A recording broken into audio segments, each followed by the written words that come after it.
مغل سلطنت ہندوستانی تاریخ کی سب سے اہم تاریخی سلطنتوں میں سے ایک تھی، جو اپنی ثقافتی، تعمیراتی اور اقتصادی کامیابی کے لیے مشہور تھی۔ اس کے بارے میں کچھ اہم معلومات یہ ہیں۔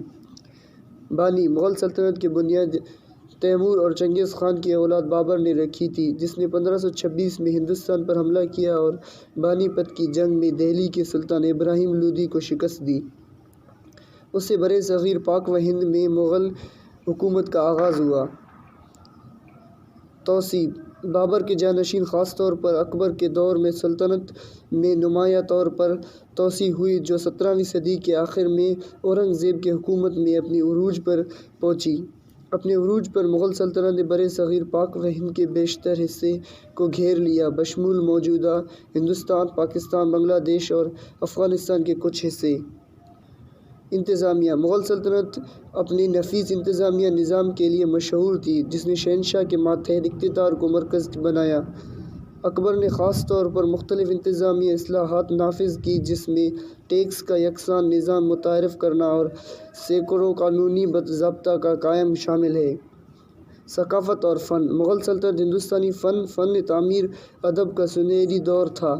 مغل فن تعمیر، جس کی عظمت اور سنگ مرمر کے استعمال کی خصوصیت ہے، جس کی مثال تاج محل جیسے مشہور ڈھانچے سے ملتی ہے، جسے شہنشاہ شاہ جہاں نے اپنی بیوی ممتاز محل کے لیے مقبرے کے طور پر بنایا تھا۔ مذہبی پالیسی: جبکہ مغل سلطنت کی بنیاد مسلم حکمرانوں نے رکھی تھی، اس کی خصوصیت مذہبی رواداری تھی۔ اکبر نے خاص طور پر مذہبی ہم آہنگی کی پالیسی پر عمل کیا اور دین الہی قائم کیا، جو کہ اسلام، ہندو مت، عیسائیت اور زرتشتی کے عناصر کو ملا کر ایک ہم آہنگ مذہب ہے۔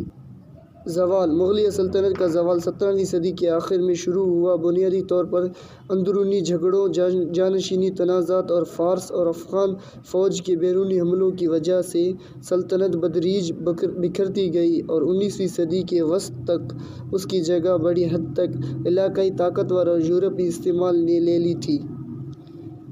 وراثت: اپنے زوال کے باوجود مغلیہ سلطنت نے برِ صغیر پاک و ہند میں اپنی ثقافت، تعمیر اور معاشرے کی تشکیل کرتے ہوئے ایک دیرپا مثال چھوڑی۔ تاج محل خاص طور پر سلطنت کی ثقافتی کامیابی کی علامت کے طور پر کھڑا ہے اور دنیا کے سب سے مشہور نشانات میں سے ایک ہے۔ مجموعی طور پر مغلیہ سلطنت برِ صغیر پاک و ہند کی تاریخ اور شناخت کی تشکیل میں ایک اہم کردار ادا کیا، جو اپنے پیشین اور شاندار ثقافتی اور تعمیراتی ورثہ چھوڑا جو آج بھی منایا جا رہا ہے۔